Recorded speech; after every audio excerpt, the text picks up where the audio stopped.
bem-vindas. Vamos dar início ao nosso terceiro encontro do nosso primeiro ciclo de formação da ABJD. Esse ciclo ele é sequência, né, de uma proposta de formação interna, né, para os associados e associadas da ABJD. Nós realizamos no ano passado um encontro presencial em parceria e na Escola Nacional Florestan Fernandes.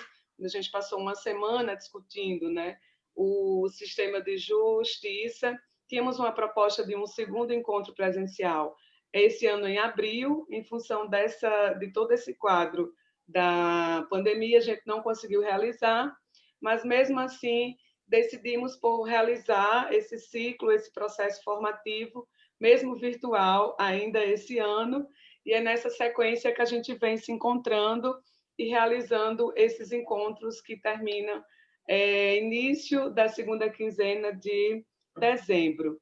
E dando sequência, né, e trazendo aqui os temas e convidados que a gente pensou para esse espaço de diálogo e formação, né, nessa manhã nós vamos ter a presença querida, que desde já a gente agradece a confirmação, do querido professor Pedro Serrano, que é pós-doutor em Teoria Geral do Direito, né, pela Faculdade de Direito de Lisboa, advogado e professor de Direito da PUC São Paulo, dentre outras, né, formações que integram também toda a bagagem do querido professor Pedro Serrano. E também estará aqui conosco como convidada, contribuindo com esse debate, a Rita Oliveira, né, que é defensora pública federal, coordenadora nacional do Grupo de Políticas Étnico-Raciais da Defensoria Pública da União, especialista em Direito Público, e uma companheira grandiosa que também tem estado conosco em vários momentos, né, que vai estar contribuindo conosco aqui. Né, hoje o tema do nosso terceiro encontro é Evolução Histórica do Sistema de Justiça Contemporâneo, Evoluções e Constituições Modernas, Contexto América Latina. Então, esse é o nosso tema, né, da nossa formação, do nosso encontro nessa manhã. Sem muitas delongas, então, eu já queria passar a palavra para o professor Pedro Serrano, que vai ter de 30 a 40 minutos para fazer a sua primeira exposição. Na sequência, a gente passa para a Rita Oliveira. Bem-vindo, professor, bom dia, passo a palavra para você. Bom dia, eu agradeço muito o convite do pessoal aqui da BJD, né?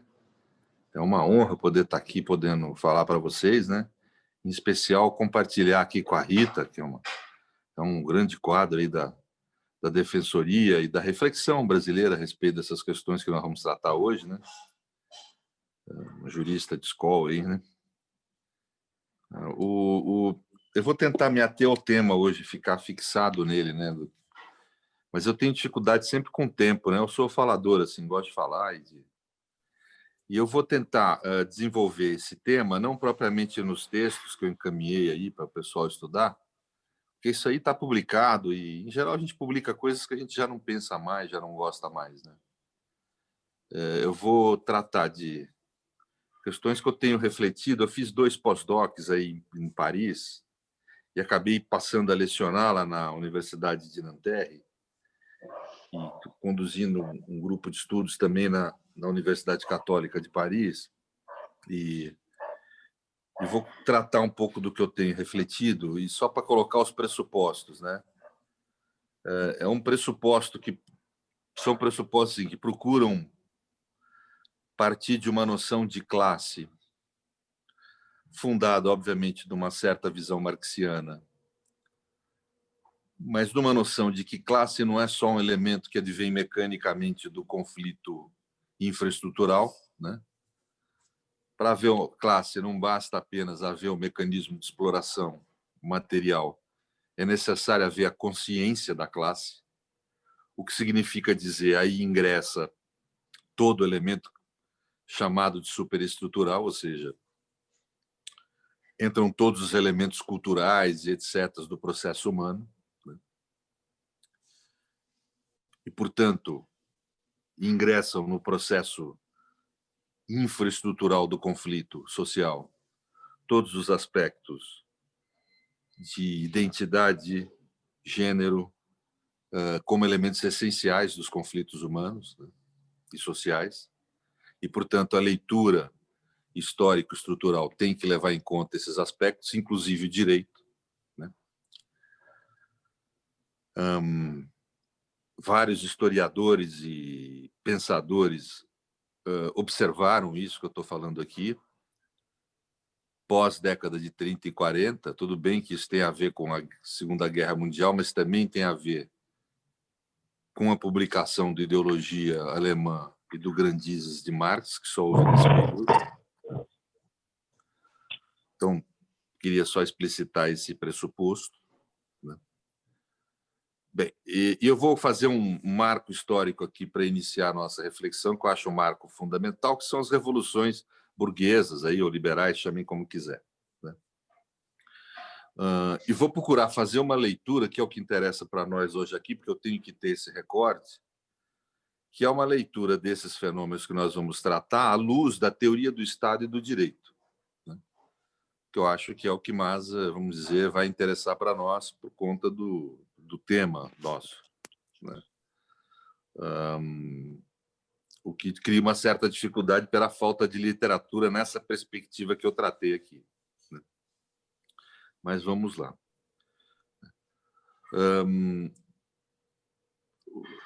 A perspectiva que eu vou tratar, portanto, ela trata na perspectiva de cidadania. Cidadania eu vou adotar aqui como um conceito que pode ter dois sentidos, o sentido formal e o sentido material.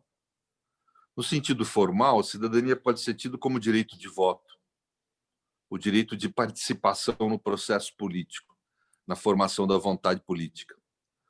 E pode ter um sentido material de cidadania. Hannah Arendt, eu acho que determinou bem esse sentido, que materialmente cidadania é o direito a ter direitos.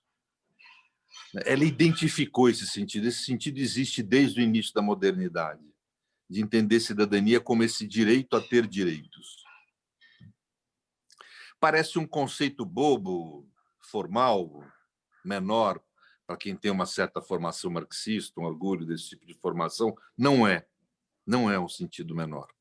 É um sentido muito importante para entender como as formas de subordinação e de exploração social se organizaram a partir das chamadas revoluções burguesas, né? As revoluções burguesas fazem surgir como cidadão o homem branco, possuidor de renda ou propriedade.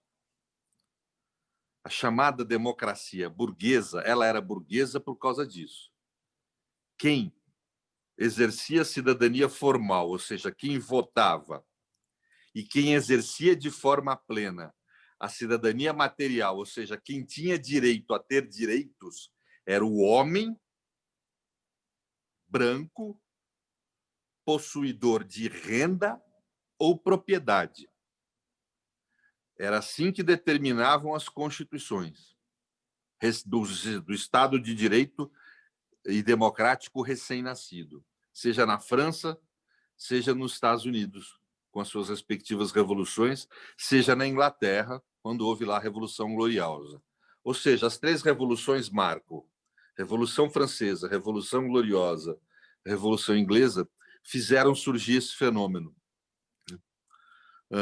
Nos Estados Unidos, o homem negro ou a mulher negra eram consideradas, e era explícito, 3/5 humano. Era assim que os estados do Sul se referiam ao chamado escravo ou ser humano negro, né? As mulheres, os trabalhadores, as pessoas que não possuíam propriedades ou renda eram excluídos do direito a voto e de uma série de direitos essenciais na França da Revolução, né? Ou seja, a realidade é que nem a democracia era universal no sentido formal, nem todos tinham direito a voto, nem todos tinham direito a ter direitos, né? No plano material. A cidadania não era algo universal para o chamado liberalismo, né? no Brasil, esse fenômeno também havia de uma forma interessante. O Brasil era, como nós sabemos, o centro do chamado escravismo. Escravismo é um conceito importante, porque senão ele se confunde com escravidão. Escravidão é um fenômeno muito mais amplo no plano histórico do que escravismo. O escravismo só ocorreu no capitalismo. E só o capitalismo transformou corpos em mercadoria. E não necessariamente transformar em mercadoria significa transformar corpo em coisa. A reificação não significa transformar corpo em coisa, né? É interessante isso. Nos Estados Unidos, a expressão era do escravo era ser 3/5 humano, dizia a legislação americana. No Brasil, o escravo era tratado como semovente. Ele não era tratado como coisa no nosso Código Civil Imperial, né? Ele era tratado como semovente. Extremamente interessante que o Estado liberto, o escravo liberto no Brasil, ele era considerado pela Constituição de 1821, o Código Penal de 24, ele era considerado, ele incorporava a situação de cidadão, mas um cidadão não pleno. O escravo alforriado, ele poderia ser reescravizado uma vez que ele fosse, vamos dizer, infiel ou ingrato, houvesse um instituto da ingratidão em relação ao seu antigo dono. Portanto, nunca ele teria, de fato, uma cidadania plena, né?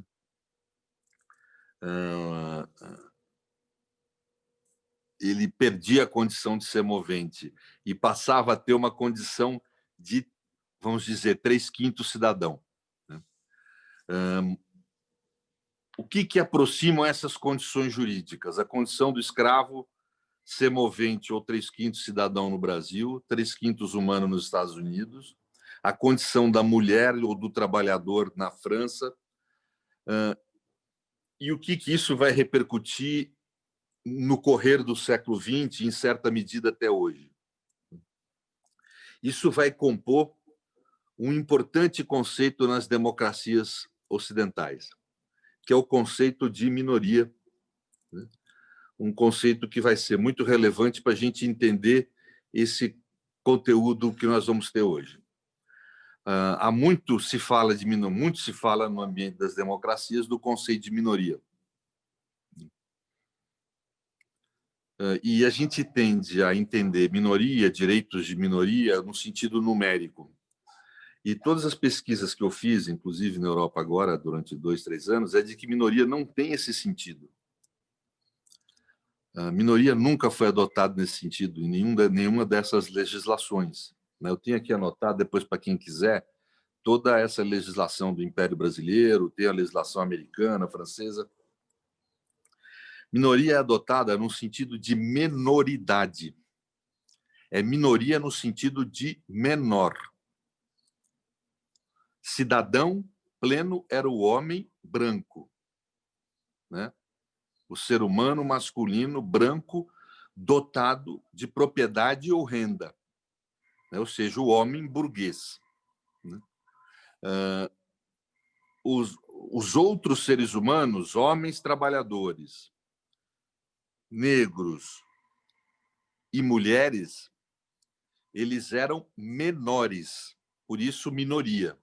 Menores no sentido de incapazes de exercer plenamente a cidadania, tanto no plano formal, votar, quanto no plano material, o direito a ter direitos.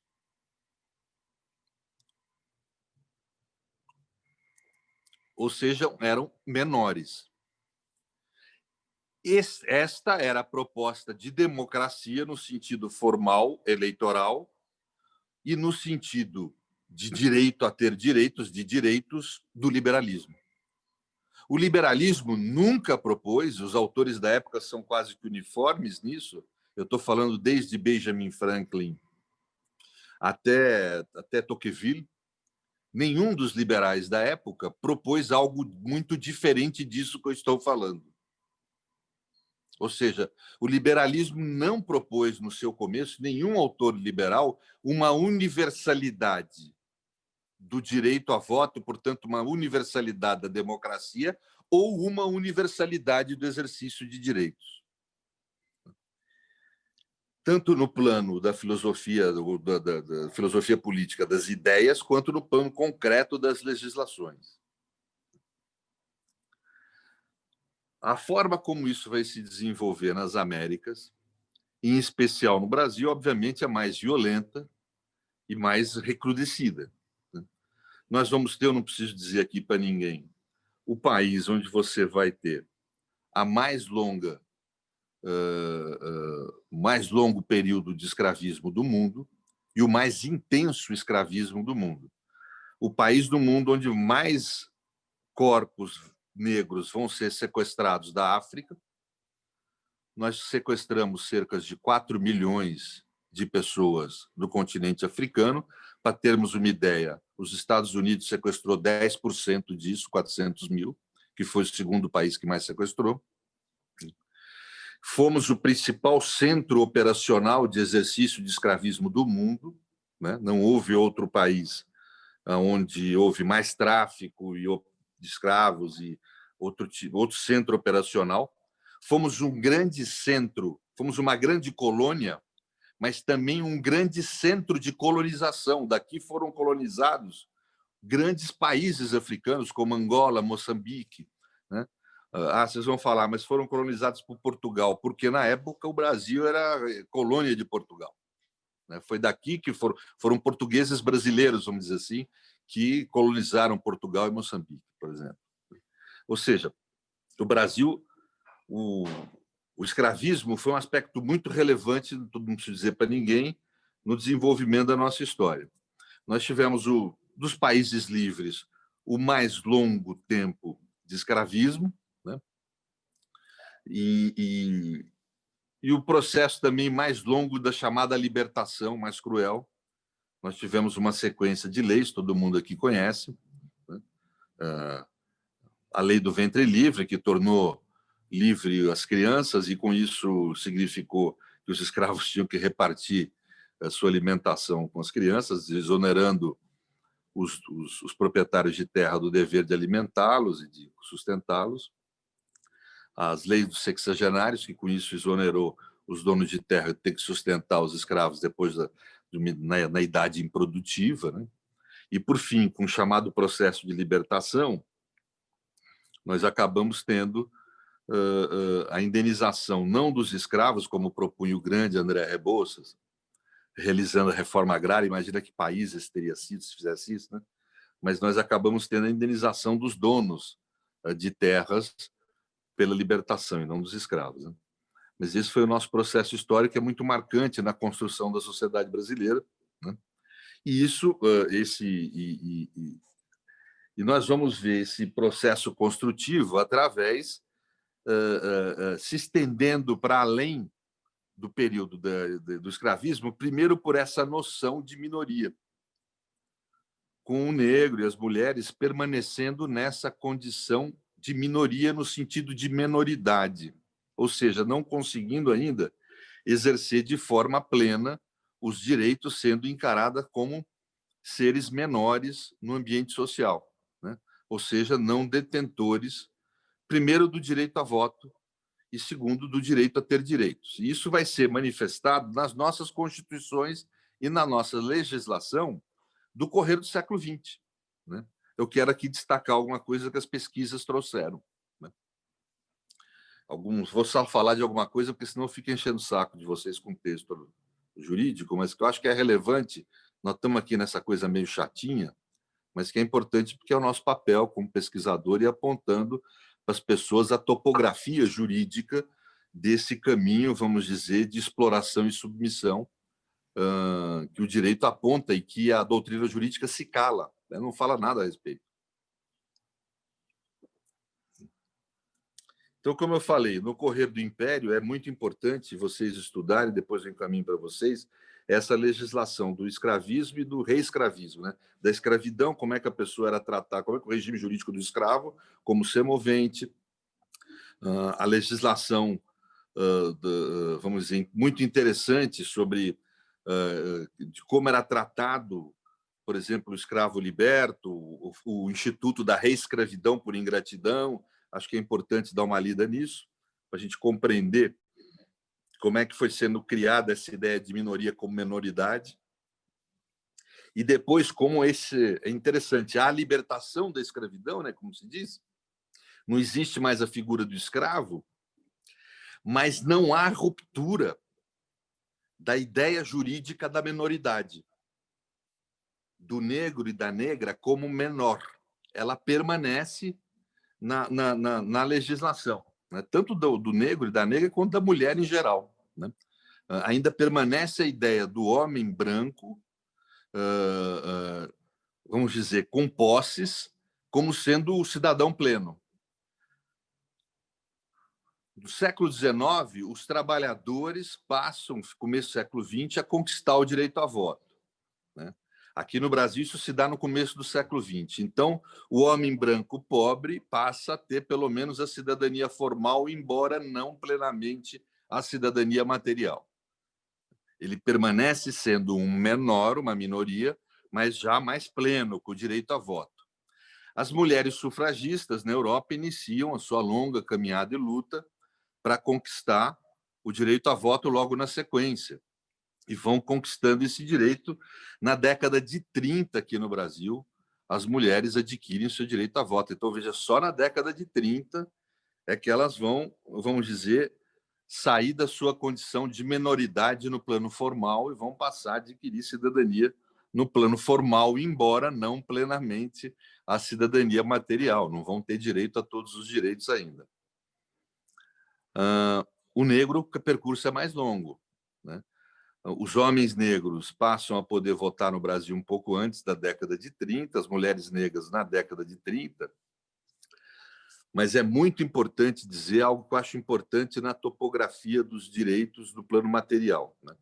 No plano formal, na década de 30, você teria, em tese, homens e mulheres negras podendo votar desde que alfabetizados.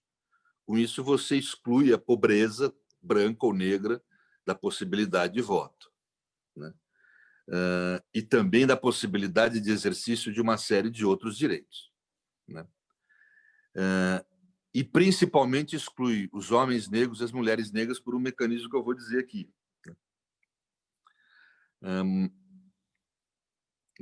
Há um processo no Brasil, no pós-escravismo, que é muito cruel com os trabalhadores e trabalhadoras negras, que é a exclusão da possibilidade de ascensão desse contingente à classe média nascente. Eles são substituídos nessa possibilidade de ascensão pelas ondas de imigração branca europeia que vem da Europa no fim do século XX, no fim do século XIX, começo do século XX. Isso é um fenômeno que ocorre na sociedade brasileira e cuja topografia pode ser marcada pelas nossas constituições também. Depois eu vou tentar dizer como isso interfere, que é fundamental para entender a formação do nosso sistema de justiça, né? Tem um livro fundamental, um professor da Universidade de Buenos Aires, eu vou passar depois para vocês, chama Sala de Máquina das Constituições, em que ele faz uma historiografia muito importante das constituições latino-americanas, né? É um livro que chama Sala de Máquina das Constituições. E ele observa, uma das coisas que ele observa é que na década de 30 houve uma onda na América Latina da produção de constituições sociais, a exemplo da Constituição Mexicana de 1917 e da Constituição de Weimar de 1919, ou seja, de constituições que estabelecem direitos sociais, né? Constituições que passam a estabelecer pela primeira vez direitos sociais com patamar constitucional, né? Isso ocorre no Brasil também. Nós passamos até a Constituição de 34, de vigência curta, mas a primeira Constituição na nossa história, que é chamada a nossa Constituição de Weimar, que vai estabelecer direitos políticos, né, e também direitos sociais relevantes, né? O primeiro direito social de caráter constitucional na história brasileira é estabelecido nessa Constituição, o direito à educação. No seu artigo 138, a Constituição de 34 estabelece o direito à educação como o primeiro direito social no Brasil, o direito a se educar, o direito à educação pública, né? Agora, o interessante, nessa lógica da minoria como minoridade, né? A linha B do artigo 138 estabelece a eugenia como princípio da educação pública no Brasil, ou seja, claramente as chamadas raças inferiores, o negro, o índio e, interessante, o deficiente físico, são excluídos do direito à educação. Isso os senhores podem ver no Google agora, está na linha B do artigo 138 da Constituição de 34. Ou seja, o direito à educação pública no Brasil, quando foi criado por os brancos, que vinham nessas ondas de imigração da Europa. Os negros foram expressamente excluídos do direito à educação pública no Brasil. Isso é algo extremamente relevante, e os senhores vão observar o seguinte: nenhum constitucionalista brasileiro, nem os progressistas, escreveram uma linha sobre isso. Nenhum constitucionalista escreveu sobre a linha B do artigo 138 da Constituição de 34, que estabelecia a eugenia como norma. E, modestamente, eu acho que eu fui o primeiro a falar sobre o tema uns 4, 5 anos atrás. Nenhum constitucionalista escreveu sobre isso. Quando eu fiz a pesquisa nos arquivos da Constituinte de 34, a forma da aprovação é grotesca. Se fala, o senador que... Agora minha cabeça está ruim, de manhã eu não funciono bem, gente. Também velho, né? O argentino é o Gargarella, claro, Tânia, claro.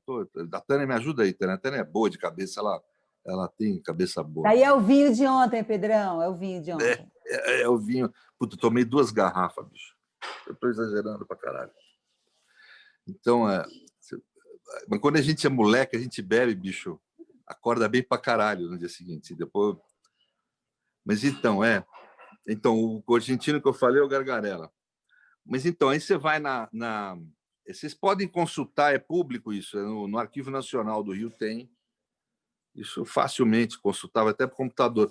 Nos arquivos da Constituinte de 34, o senador, que eu esqueci o nome, que propõe o artigo 138, ele fala claramente, os negros e os deficientes físicos, ele fala, nem a proteção social consegue, vamos dizer, resolver, né? Então, ou seja, a realidade, a educação pública brasileira exclui o negro e, mais do que isso, propõe um conteúdo pedagógico de exclusão, né? Portanto, é muito interessante esse fenômeno, que mostra esse processo, que é o único país do mundo, junto com a África no apartheid e a Alemanha nazista, em que os seus processos de educação pública há uma exclusão explícita. Nos Estados Unidos, você tinha coisa semelhante, mas que não é igual, mais ameno, dos separados mais iguais, em que você tinha colégios segregados, né, escolas segregadas nos estados do Sul. Mas a exclusão explícita e o conteúdo pedagógico eugênico é só nos...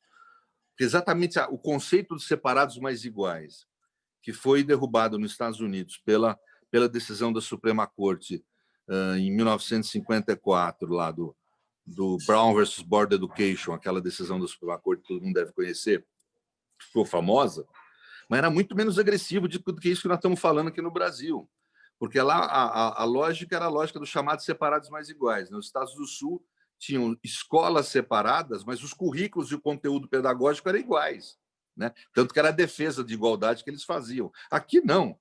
Aqui havia uma pregação clara de você ter, inclusive, conteúdo pedagógico diferente, o conteúdo pedagógico ser excludente, etc., né?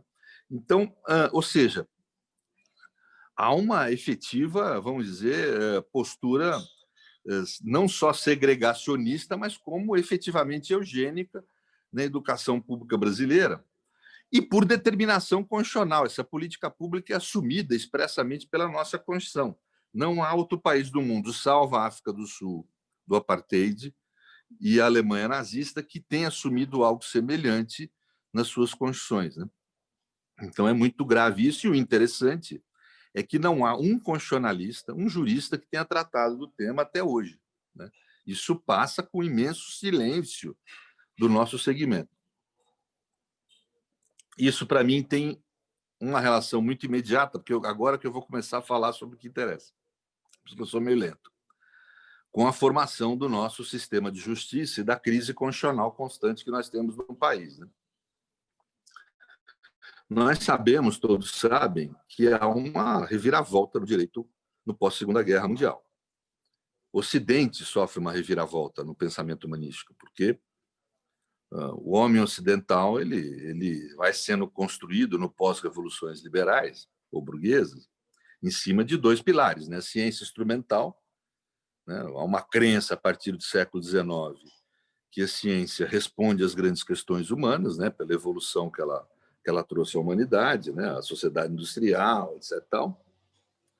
E, por outro lado, uma crença na democracia, né? A democracia universal que foi se construindo pela luta dos trabalhadores, das mulheres, dos negros, etc. Você acredita que, agora que a sociedade como um todo vota, as decisões vão ser, vamos dizer, decisões mais sábias, mais corretas, mais moralmente e ideologicamente mais corretas, né? E não foi isso que aconteceu.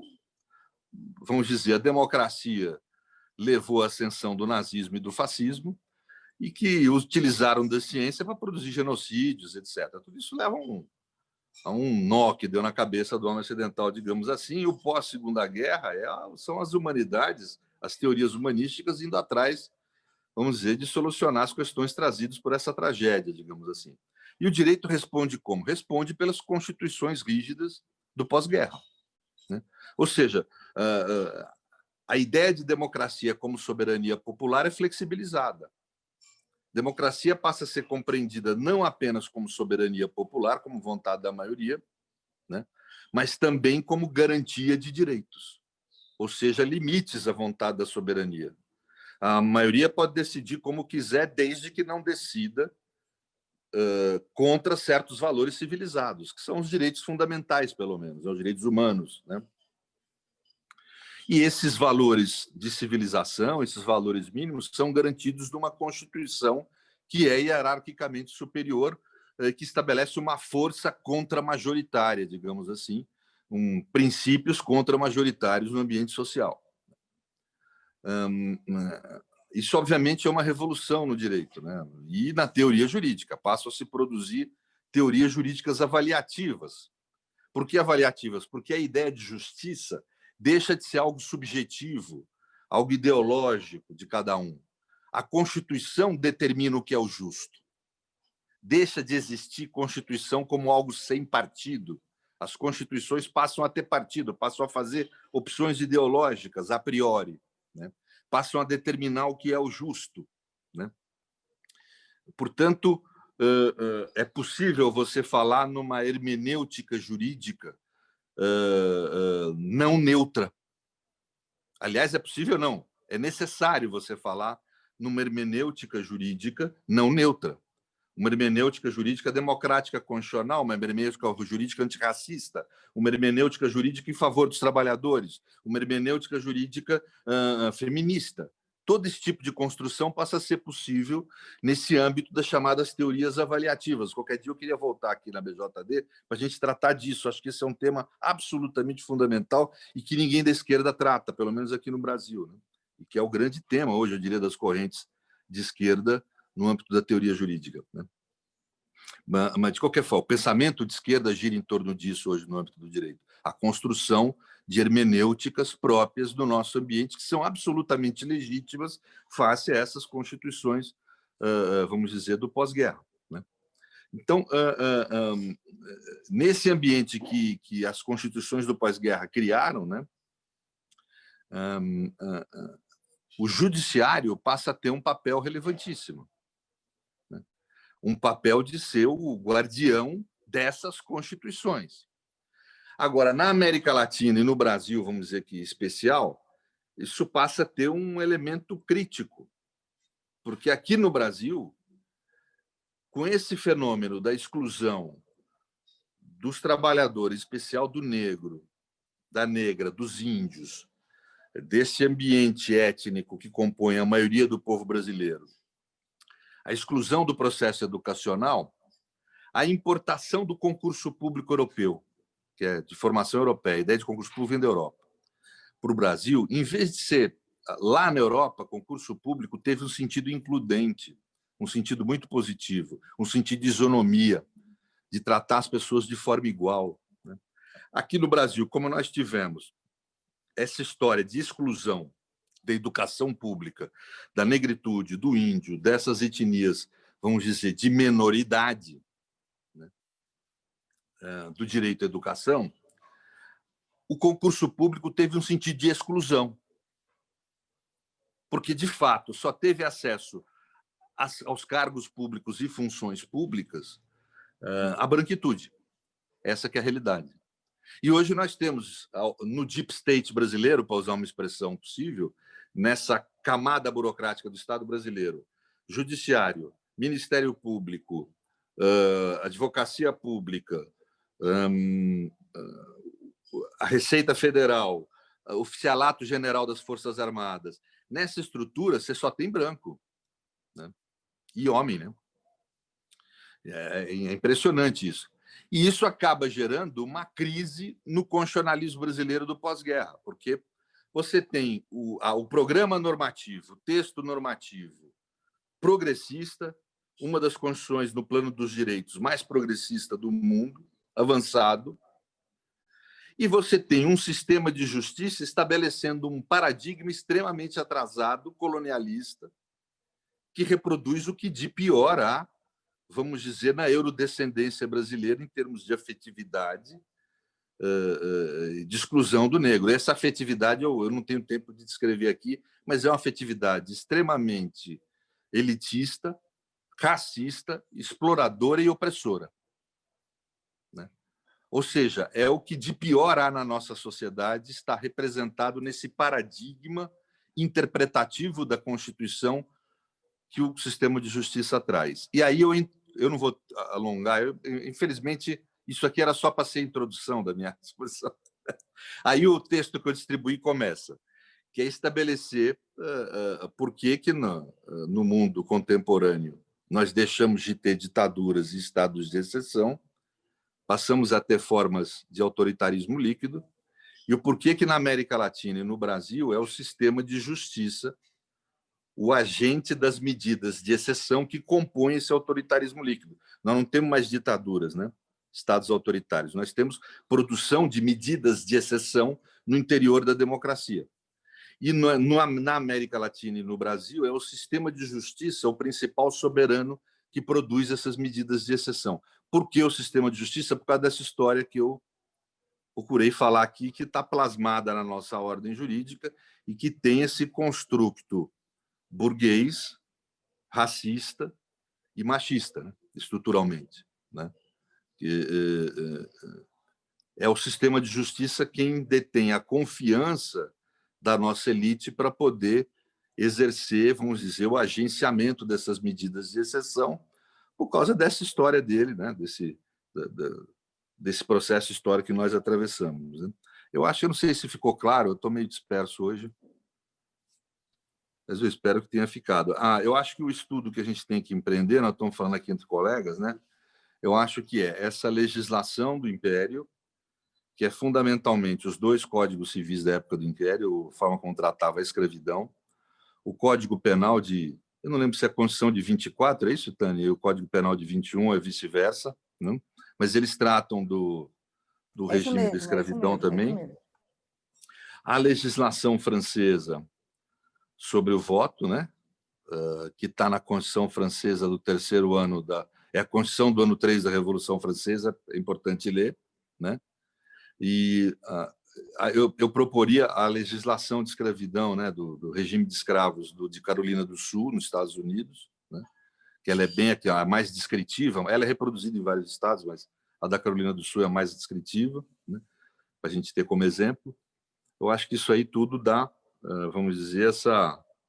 Né? E tem um texto do Claude Lefort e outro da Marie Goupil, eu posso distribuir para o pessoal, que fala um pouco da constituição das minorias, né?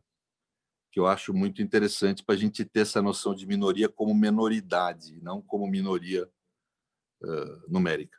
Muito obrigado, gente. Obrigado, professor Pedro Serrano. Todos esses textos que você citou aí, depois você pode enviar para nós, que daí a gente envia para todo o grupo, porque a ideia é que a gente siga nessa sequência de estudos e debates, né, sobre esse tema que tem uma relação direta, né, com a própria atuação da ABJD. Sejam bem-vindos e bem-vindas, o grupo que chegou depois. Queremos passar um aviso que nos próximos encontros nós só estaremos admitindo a presença até 9h30. Então, para todo mundo que tem alguma coisinha ou outra, então a gente vai também delimitar a entrada até esse horário, considerando também todos os nossos companheiros que estão conseguindo corresponder pontualmente ao nosso horário de início do nosso encontro aqui.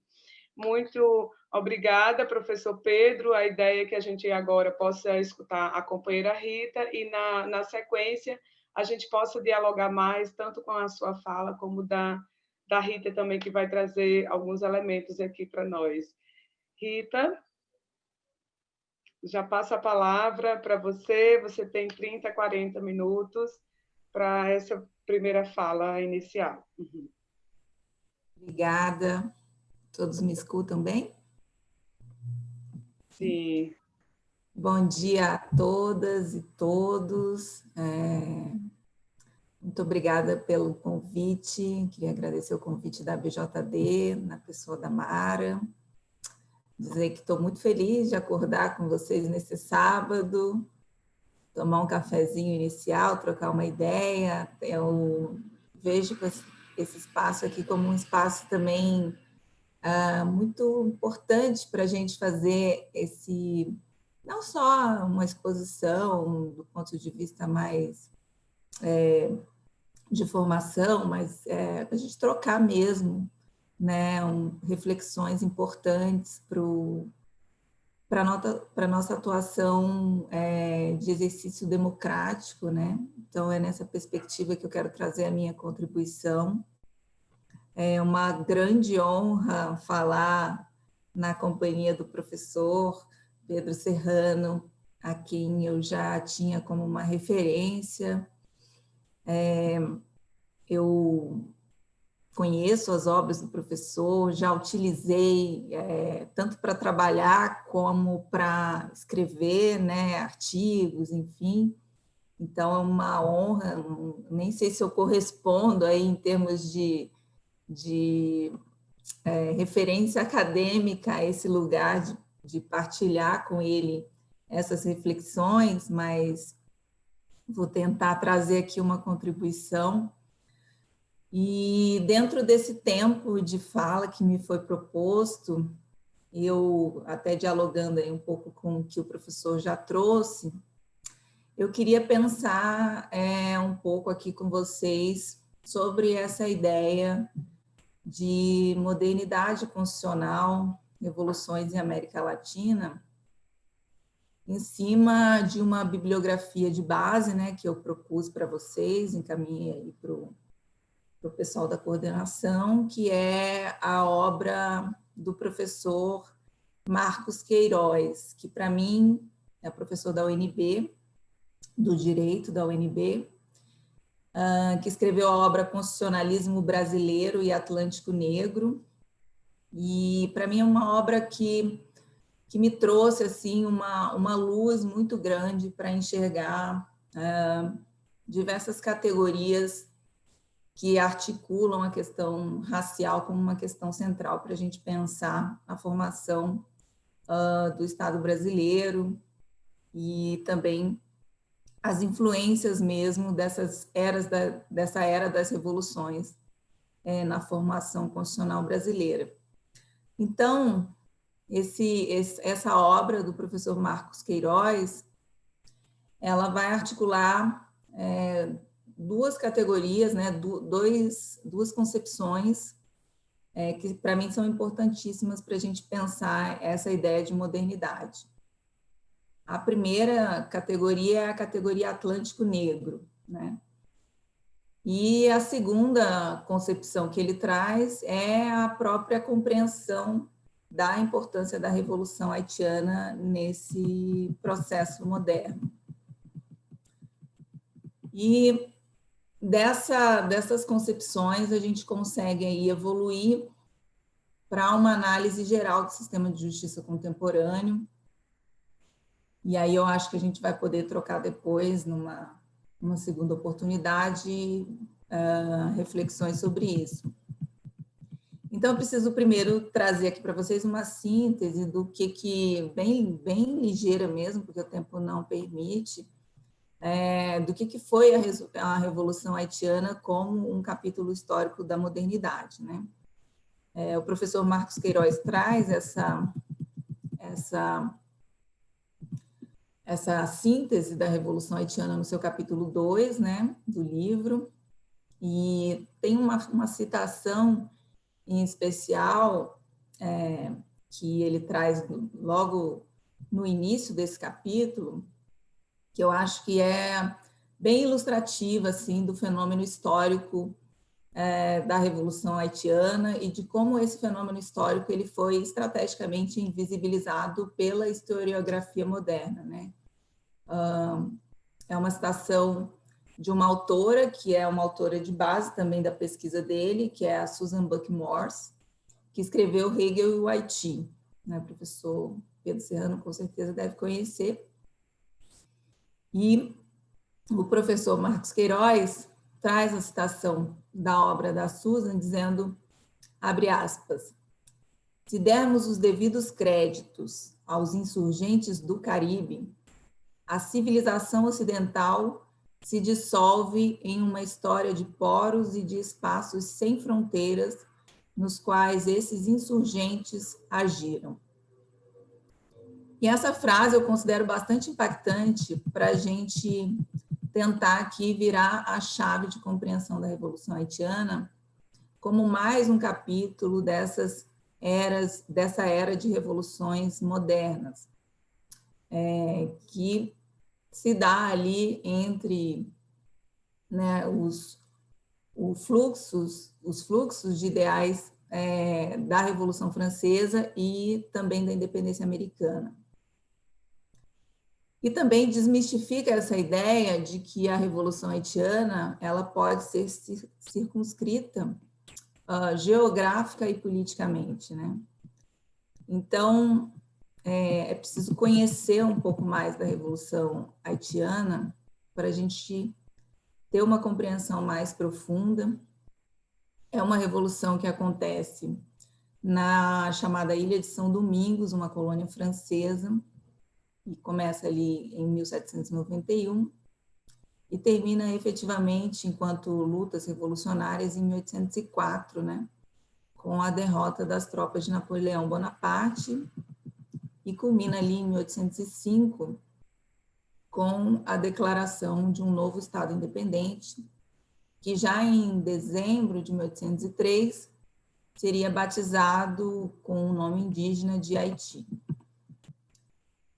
A Revolução Haitiana ela teve duas lideranças revolucionárias fundamentais, todos ex-escravos da colônia francesa. O primeiro foi Toussaint Louverture e o segundo foi Dessalines. Mas é interessante notar que essa revolução ela se inicia em 1791 de uma maneira muito emblemática, né, com uma cerimônia de cunho religioso e político, chamada cerimônia de Bois Caïman. É uma cerimônia que é conduzida por um líder político e um sacerdote vodú, né, com grande influência sobre a população negra escravizada da colônia, e que catalisa também uma influência fundada nas culturas africanas. E isso ocorre depois da morte de um liberto, que era chamado de Vicente Ogé, e que essa morte extremamente brutal e cruel acaba por mobilizar também os escravizados a aderirem a um processo de rebelião. Nessa cerimônia, é declamada uma frase como uma espécie de grito, né, de grito inaugural, que eu vou citar para vocês, é a frase que diz: escutem a voz da liberdade que fala ao coração de todos nós. É uma frase poética, né, bonita, parece até um pouco enredo de escola de samba. Isso não é um acaso, né, embora possa parecer assim uma coisa mais poética ligada a uma expressão cultural, mas quando a gente estuda um pouco a história do samba, a gente sabe que o quanto que o samba, aí também recomendo a leitura aí de Luiz Antônio Simas, o quanto o samba como expressão cultural, ele carrega uma ressignificação política de existência da população negra, né? E que vai também ser, de certo modo, mobilizado historicamente para sofrer um processo de apropriação cultural, de aculturação, enfim, mas não vou entrar nessa história. Então, o Louverture, essa liderança primeira, vai assumir, né, a liderança da Revolução, que vai ganhar aí um corpo importante em 1793, e ele vai ser esse elemento central das negociações políticas em torno dessas lutas revolucionárias até 1802. Quando, então, ele vai ser enfraquecido por essas negociações, porque ele vai incorrer aí em alguns erros estratégicos, de concessões aí em favor de proprietários brancos, locais, e também de algumas tentativas de aproximação com Napoleão, e isso vai, de alguma forma, favorecer a sua captura pelas tropas de Napoleão em 1803, e sua morte absolutamente brutal na prisão dos Alpes franceses. É importante, pessoal, a gente pontuar as estratégias da Revolução Haitiana, que foram estratégias muito sofisticadas, né? O exército desses revolucionários sobre realizar articulações das tensões revolucionárias da Revolução Francesa e da independência americana, e também de interesses político-econômicos do Império Espanhol, né? E articular essas tensões também com os interesses dos proprietários brancos que moravam na colônia. Essas tensões também da própria colônia entre homens livres de cor, proprietários que existiam lá, e os proprietários brancos, que tinham questões de racismo mesmo, muito bem delimitadas, né? Os proprietários brancos não aceitavam que homens livres de cor tivessem direitos políticos, né? Então, havia um caldeirão de tensões ali colocadas e que atravessavam todo esse ambiente revolucionário, nos quais esse exército de revolucionários, de escravizados e ex-escravizados, souberam articular para buscar o fim do processo de escravização e também da raça como um elemento central desse processo colonial. Para se ter uma ideia dessa sofisticação dessas articulações, sob o comando de Toussaint Louverture, após sucessivas vitórias do exército espanhol, a França chega a declarar a abolição na colônia, mas depois consegue novamente uma negociação com esse exército de revolucionários para fazer uma aliança e derrotar, né, as tropas espanholas. E aí Napoleão se sente um pouco mais confortável com aquela situação e volta a decretar o retorno da escravidão, reavaliando de forma incorreta, né, a retomada da colônia. E aí é nesse momento que também se acirram e se reorganiza, né, a revolução no sentido de enfrentar de forma mais determinada, mais incisiva as tropas de Napoleão. Então, essa revolução ela tem uma esfera muito sensível, política e economicamente, sobre o colonialismo, né?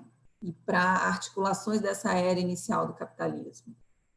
Ela constitui uma verdadeira sombra sobre os ideais do iluminismo, porque é no caldeirão desses ideais iluministas que o colonialismo e a escravidão nas colônias era, de fato, se constitui, de fato, um calcanhar de Aquiles que expunha as contradições dessa ideia de modernidade, de projeto moderno, de liberalismo e de virada capitalista. Então, após a queda de Toussaint Louverture, lideranças remanescentes e insurgentes contra o escravismo se armam de maneira muito determinada e acabam por eleger uma outra liderança, que é o ex-escravizado Dessalines, que foi o ex-escravizado Dessalines, e que depois viria a se tornar o imperador do Haiti. Então, sob a liderança de Dessalines, se impõe uma derrota às tropas napoleônicas e, em 29 de novembro de 1803, divulga-se uma declaração preliminar de independência do Haiti. As lutas, de fato, se encerram ali em 1804, com a derrota de 60 mil soldados ingleses, 43 mil soldados do exército de Napoleão. E Dessalines se torna o primeiro chefe de Estado haitiano, coroado, então, imperador. E é interessante a gente destacar que se promulga ali a constituição desse novo Estado, em que a gente pode ressaltar 2 pontos fundamentais, né? O tratamento da escravidão de forma a eliminar completamente qualquer possibilidade de retomada e a declaração de cidadania dos negros. E é importante a afirmação na Constituição haitiana de que todos os haitianos são negros. É uma afirmação política de cidadania. Numa outra Constituição que viria em 1816, passaria a se dizer uma outra frase também, que é uma afirmação dessa cidadania para além das fronteiras do Haiti, que vai dizer que todos os negros do mundo são haitianos. Então, é importante destacar que a Revolução Haitiana foi uma revolução, de fato, muito violenta, né, de parte a parte, porque a gente tinha um escravismo muito violento. A França era um colonizador extremamente eficiente e extremamente cruel também. Mas o resultado obtido em face das tropas de Napoleão são expressões de uma tenacidade absurda desse exército de ex-escravizados e escravizados nessa revolução, e que estão ali disputando a vida nessas revoltas e nessas rebeliões. Mas o que eu acho que torna central na análise da Revolução Haitiana como um episódio único na historiografia do colonialismo é a capacidade dessa revolução de desorientar as dinâmicas coloniais e de formação nacional a partir de então. Desorientar num sentido, digamos assim, metafórico, né? E, por consequência, ela vai acabar informando e ameaçando de maneira fundamental é a lógica inicial dessas formações capitalistas e pré-industriais. E nós vamos perceber que é a partir dessa ideia de uma formação atlântica que se coloca aí sob os ventos dessa revolução, que esse processo vai nortear a base do constitucionalismo moderno, né? Vai renortear, na verdade. De tal sorte que nós podemos perceber aí na Revolução Haitiana fluxos de compreensão que influencia as formas jurídicas até hoje, né? De alguma maneira encapsuladas aí nessas normas um tanto vazias de efetividade que são articuladas pelo sistema jurídico e que determina aí também algumas ausências estratégicas de normatividade para diversos direitos para a população negra e, em especial, no Brasil. E é com essa compreensão que o professor Marcos Queiroz vai tratar especificamente na sua obra a análise da formação da base do constitucionalismo brasileiro. Estou precisando de água, gente, espera aí. Do constitucionalismo brasileiro, analisando, em especial, a Constituinte de 1823, né, que se dá aí no bojo do processo de independência do Brasil. É nesse sentido, então, que o professor Marcos Queiroz e outros autores também, não é uma nomenclatura dele, vai classificar esse fenômeno como onda negra, né? Esse fenômeno de percepção da Revolução Haitiana, como uma revolução única que se constitui aí como um processo de independência realizado sob a ação da revoltosa, né, revolucionária de escravizados e que atinge de maneira central a lógica colonial, desestruturando, né, desarticulando essa lógica com um projeto de reconstrução de ideia de cidadania para as pessoas negras. O Marcos Queiroz vai também expor ao longo da sua obra como que essa virada de chave interpretativa dos ideais revolucionários feita no Haiti seria interpretada no Brasil, em especial a partir das similitudes do contexto colonial, em que a gente pode perceber que há um evidente temor de uma possível cidadania atlântica que era trazida, né, com essas inspirações da Revolução Haitiana e que, portanto, ameaçava as elites coloniais que viviam em meio às cidades, né, portuárias repletas de pessoas negras escravizadas. O que se descreve é que a reprodução desses ventos haitianos no Brasil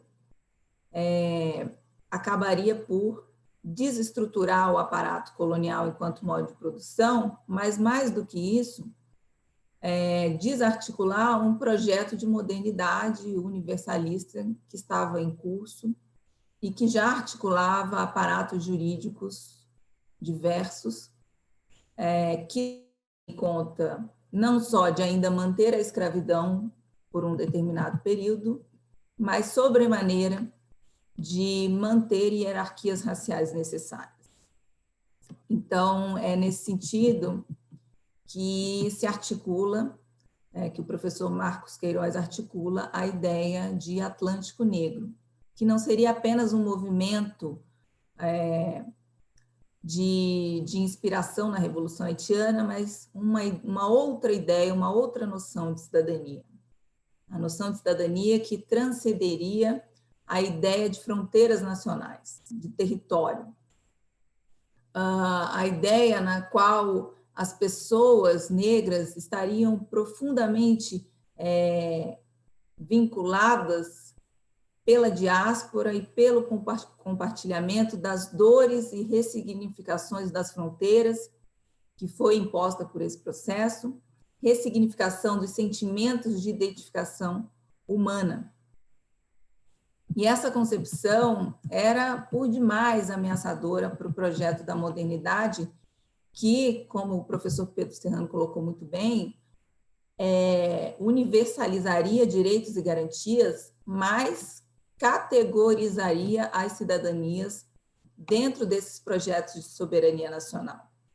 Então, nesse projeto, os interesses e articulações políticas das elites terminavam por impor a essa ideia primária, né, aparentemente democrática de universalidade, mas, na verdade, colocava ali uma tensão entre liberdade e igualdade que sempre se resolveria em favor da propriedade. E, nesse sentido, o projeto constituinte do Brasil na independência precisava, fundamentalmente, forjar um processo histórico sem evidenciar a participação da população negra. Impedir,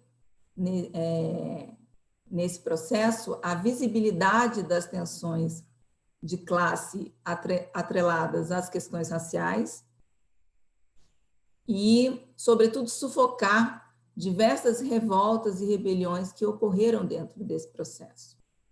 Era necessário desidratar os ideais revolucionários de aspiração francesa para que o Brasil não se tornasse um novo Haiti.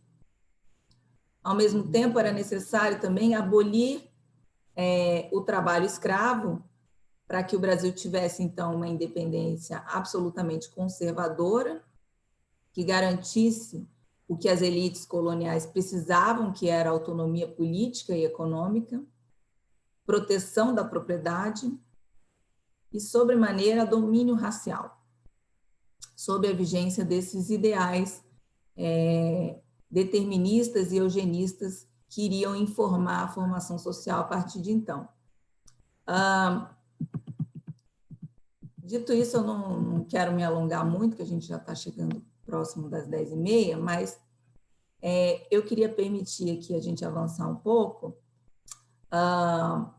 e pensar que esse projeto constituinte da independência e de formação nacional brasileira tem na Revolução Haitiana um agente mediador que vai se refletir, como o professor Marcos Queiroz trabalha bem, já ali no último capítulo do livro dele, nos debates do projeto constituinte de 1823, e especialmente nos debates sobre liberdade e cidadania. E nesse intenso debate que se travou em torno da ideia de cidadania, o que se discutiu foi a não contemplação dos africanos libertos, né? E a resolução final acabou sendo o próprio golpe do imperador para impor a Constituição outorgada de 1824, na qual se apagariam todas as referências à escravidão. Desculpa, a gente passou um barulho aqui. Se apagariam todas as referências referentes à escravidão e se negaria cidadania aos africanos, ainda que libertos.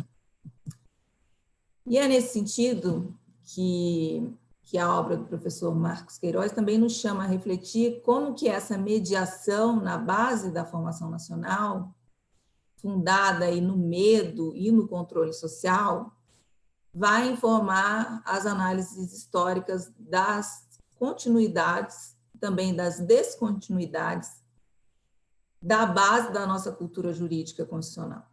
E o quanto que essa mediação, ela informa também o processo abolicionista brasileiro, que é um processo branco e absolutamente consequente juridicamente, no qual o único projeto jurídico foi voltado à administração e controle social dos corpos negros. no que contou-se com um arsenal, né, de teorias e sistematizações do racismo científico dentro de um projeto de embranquecimento da população brasileira. Então, enquanto o Haiti significava os desejos universalizantes de transposição de fronteiras sociais no caldeirão da Era das Revoluções, no Brasil ele se torna a própria face oculta do constitucionalismo e segue presente enquanto informador da forma constitucional em que se supõe a implementação material da cidadania dos negros. De tal sorte que qualquer ameaça concreta de efetivação desses direitos de cidadania são suficientes para rupturas constitucionais capazes de interditar a democracia. E isso é tão 1824 quanto 2016. Né? A gente falava sobre isso hoje, iniciando o nosso papo aqui antes do início da gravação. E por isso que o professor Marcos Queiroz é incisivo na sua obra ao dizer que o Haiti é o problema não resolvido do constitucionalismo.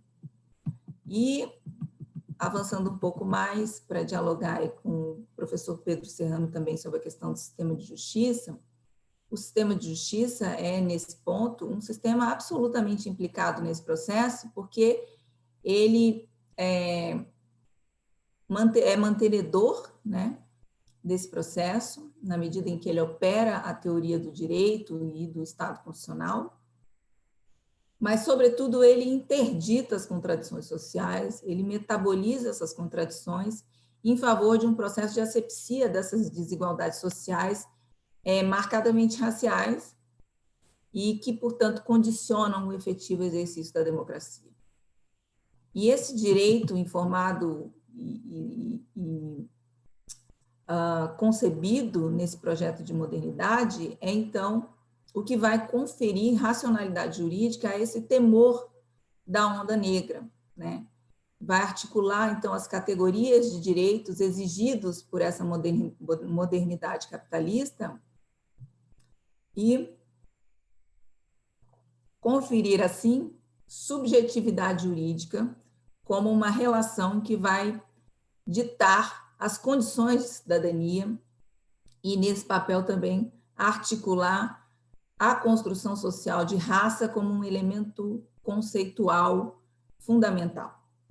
Né? Nasce como uma categoria biológica informada pelo racismo científico, mas esse é o embrião, né?